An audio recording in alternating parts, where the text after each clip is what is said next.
Humanidad era determinante, pues no lo decía esta vez un papel impreso, sino un hombre que lo había vivido todo a lo largo de su existencia. Esto es si nos atenemos a las 3 montañas del camino iniciático. Por ello, más tarde o más temprano, te tenías que definir en una dirección o en la otra. Y no es difícil comprender esto cuando has encontrado en la gnosis la síntesis de todo. Aún era más grave saber que el maestro era la síntesis de la síntesis. Entonces, después de esto, ¿a dónde podías ir? ¿Acaso podías dar la espalda a este encuentro, como si nada hubiese sucedido, para continuar la misma vida de antes? Pues no. De allí la frase con la que abre este capítulo. Nunca se está más cerca de la autorrealización que cuando se está junto al quinto de los 7, Samael. Y nunca se está más cerca del abismo que cuando se está junto al quinto de los 7. Ver al maestro con aquellas personas que le rodeaban, cada uno con su circunstancia, recurrencia, anhelo, ambición, siendo tú uno de ellos, era muy interesante y a la vez preocupante, pues estaban en juego muchos destinos.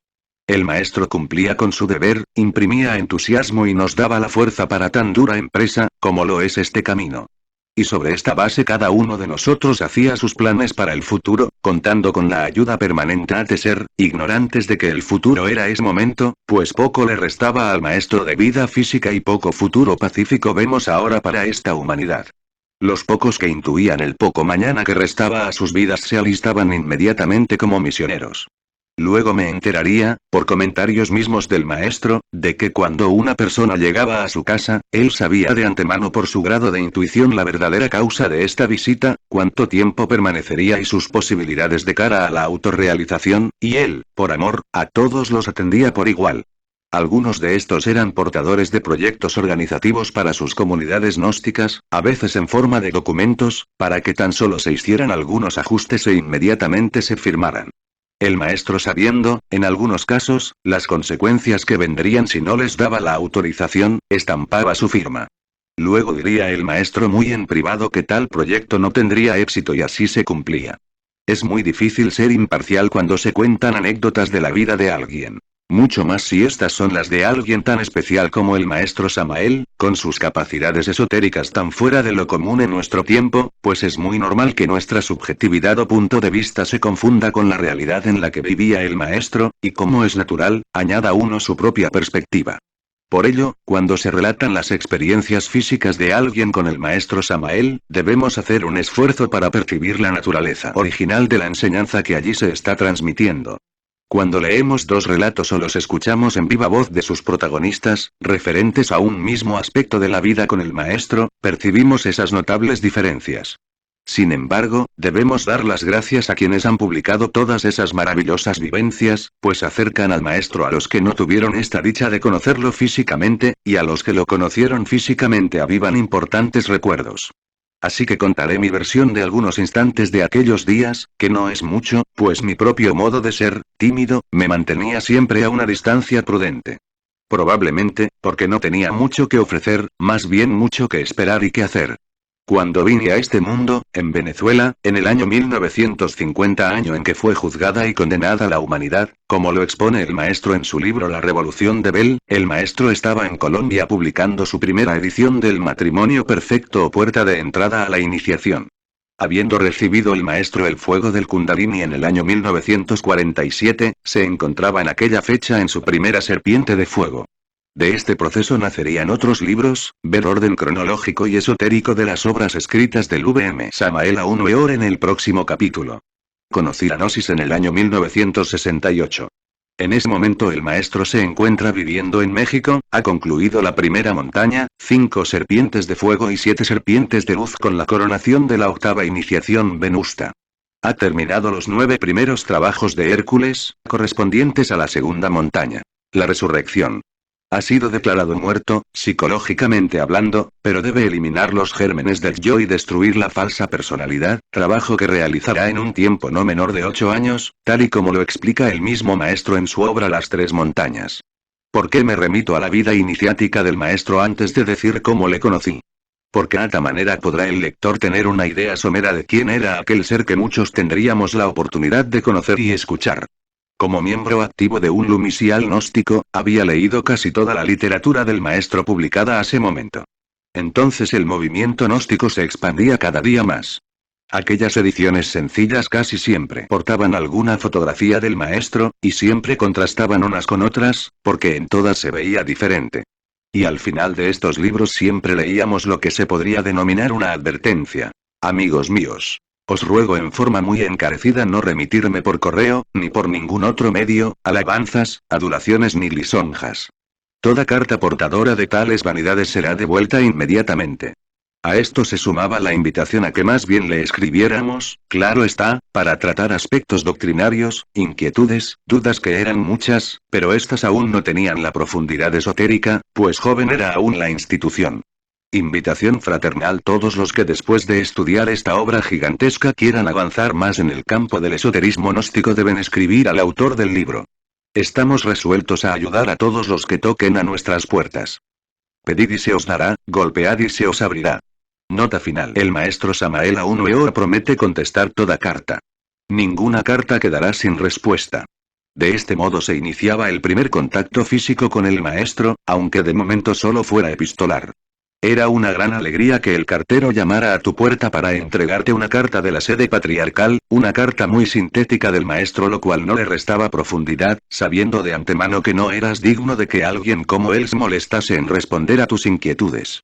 Sin abrir aún aquel sobre aéreo mexicano, no podías creer lo que estaba pasando en tu vida, y lo digo en plural porque no era el único a quien le respondía, ni tampoco el primero.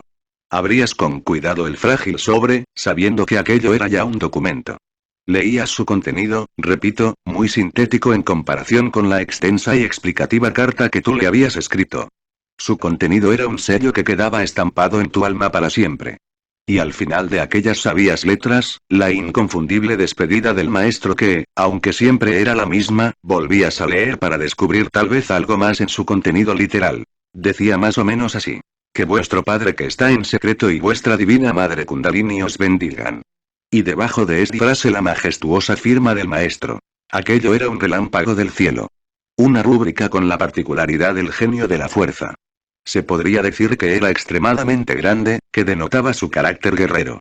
A estas alturas, ayer, hoy o mañana, se podrá pensar que todo esto es simplemente fanatismo. Yo lo he pensado alguna vez, sobre todo cuando reflexiono en otras organizaciones esotéricas, la manera en que rinden culto a sus guías espirituales, sectas cuyos seguidores están dispuestos a poner en riesgo sus propias pertenencias y hasta sus vidas, con argumentos doctrinarios sin trascendencia. Quienes piensen así deberían conocer antes el cuerpo de doctrina gnóstico, y si esto no lo justificara, entonces están en la libertad de pensar como quieran. Nosotros sí estamos convencidos de que la gnosis que porta el maestro Samael es la síntesis doctrinaria que podría ofrecer a esta humanidad una nueva vida, pero esta posibilidad no se impone desde fuera. Cada uno deberá anhelarla. Así que, quien tenía una de esas últimas cartas del maestro era quien portaba la noticia más reciente sobre lo último que había dicho el maestro en esos días. Él o ella era quien estaba al corriente de las últimas palabras del maestro en materia de doctrina gnóstica. Por ello, no faltaba quien replanteara al maestro la misma pregunta con el fin de poner la verdad a su favor. Así, las respuestas de algunas cartas hacían surgir grandes confrontaciones entre los estudiantes de aquellos lumisiales y sus autoridades legales. Obviamente, esto denotaba todavía falta de madurez en todos. No se estaba a la altura de aquello que se estaba recibiendo. Pero el maestro continuó siempre manteniendo aquella correspondencia, extraoficial por un lado y oficial por el otro. No había tiempo para esperar, así que el maestro trabajó con las almas que tenían anhelos, aunque estos no estuvieran aún debidamente encauzados. Y siempre aparecía otra advertencia impresa al final de sus libros. Si tiene pensado venir a México con el propósito de entrevistarse con el maestro para adularlo, alabarlo, etc., cancele su viaje.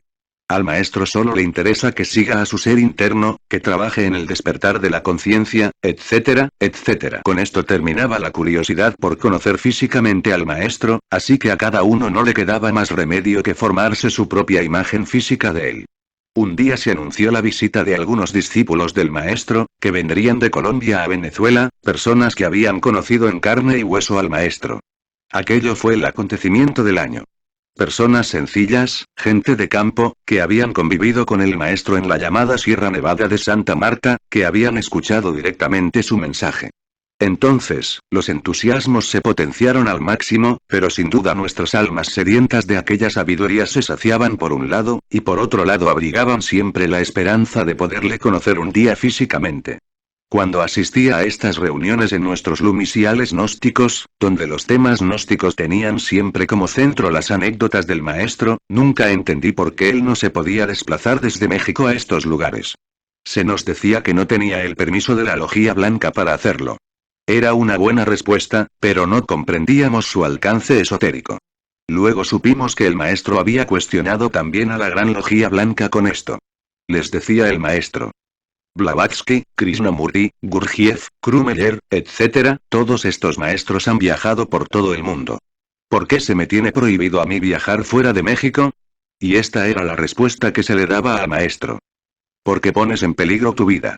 A lo que respondía el maestro. No me importa dejar este vehículo en favor de la humanidad, por la cual estoy sacrificándome. A lo que de nuevo respondían los maestros. Pero no solo pones en peligro tu vida, sino además la de todos aquellos que te acompañan. Con una respuesta como esta no le quedaba al maestro la menor duda de que México era su búnker protector en la gran misión que cumplía en favor de toda la humanidad. Este era el precio que pagaba por difundir públicamente el gran secreto del arcano Azf, la magia sexual. México no podía ser mejor lugar para el avatar de la nueva era de Acuario, donde astrológicamente desciende en este momento la energía cósmica de la constelación del Aguador, exactamente sobre la pirámide del Sol en la ciudadela de Teotihuacán, y desde allí hacia todo el país, hacia todo el continente, hacia todo el orbe. Pero existía la promesa de que una vez resurrecto el maestro, con todos sus poderes activos a través de la piedra filosofal, viajaría por todo el mundo. Por ello siempre que se daba la ocasión, el maestro hacía comentarios sobre aquel año 1977-78, en que culminaría un proceso esotérico muy importante en él, y empezaría otro. Esto incluía andar por todos los pueblos y caminos de la tierra sin restricciones de ningún tipo. Muchas veces he imaginado cómo sería, por ejemplo, en este momento una convocatoria personal del maestro, una reunión mundial con el maestro y todos los estudiantes de la Gnosis. Ya algo de esto vimos en el aeropuerto de Guadalajara, cuando esperábamos su llegada desde la Ciudad de México, donde prácticamente se congestionó el lugar. Todo esto era lo que ocurría al principio de la década de los 70, y a esto le podemos añadir lo que en verdad era y es el motor de este mundo gnóstico con el maestro Samael. Las vivencias íntimas, la ayuda interna, de las cuales había y habrá siempre cantidad de testimonios. No habíamos visto todavía personalmente al maestro, pero en el mundo astral se le veía, se confirmaba su maestría. Practicar la gnosis te acercaba al maestro, a tus padres internos, a los VV.mm. De la bendita Logia Blanca. Mi conclusión en el tiempo acerca de esta gran ayuda interna o testimonios que recibíamos es que era un préstamo, un crédito, una oportunidad, pues en verdad ninguno de nosotros nos sentíamos ni nos sentimos merecedores de estos regalos espirituales. Así que muchos conocíamos al maestro por el medio interno, en el mundo astral. Sin que aún se produjera el primer contacto visual físico. Me permito ahora adelantarme un poco en el tiempo para repetir aquellas primeras palabras del maestro Samael en el inolvidable Congreso de la ciudad de Guadalajara. Paz inverencial. A todos los hermanos que nos honran con su visita en este su país, México, que aunque no nos conocemos físicamente, sí internamente. Alguna vez, en el lumisial al que pertenecía, escuchamos una grabación, una cinta del maestro. Con inmensa curiosidad, todos rodeamos a aquel reproductor para escuchar por primera vez su voz. Era algo así como pasar del cine mudo al sonoro. Afortunadamente, esta conferencia hoy está transcrita y es de aquellas grabaciones que se pueden escuchar por su buena calidad. El mensaje contenido en esta cinta produciría un cambio muy favorable hacia la comprensión de lo que es prioritario en estos estudios, porque si al principio nos impresionó la voz metálica del maestro, después no sería tan importante. Lo que causaba mayor impacto era ese camino hacia el despertar de la conciencia. Samael Aun Weor /conferencia. El vacío iluminador. Paz inverencial. Habla para vosotros Samael Aun Weor. Sede Patriarcal de México. Nuestro tema. La meditación. Es urgente comprender a fondo la técnica de la meditación. Hoy platicaremos sobre el vacío iluminador. Al iniciar este tema me veo obligado a narrar por mí mismo y en forma directa, lo que sobre el particular he podido verificar directamente. Espero que los que escuchen este casete estén informados sobre la maravillosa ley de la reencarnación, pues en ella fundamento el siguiente relato. Cuando la segunda subraza de nuestra actual gran raza aria floreció en la China antigua, yo estuve reencarnado allí. Entonces me llamé Zhou Li. Obviamente, fui miembro de la dinastía Zhou. En aquella existencia me hice miembro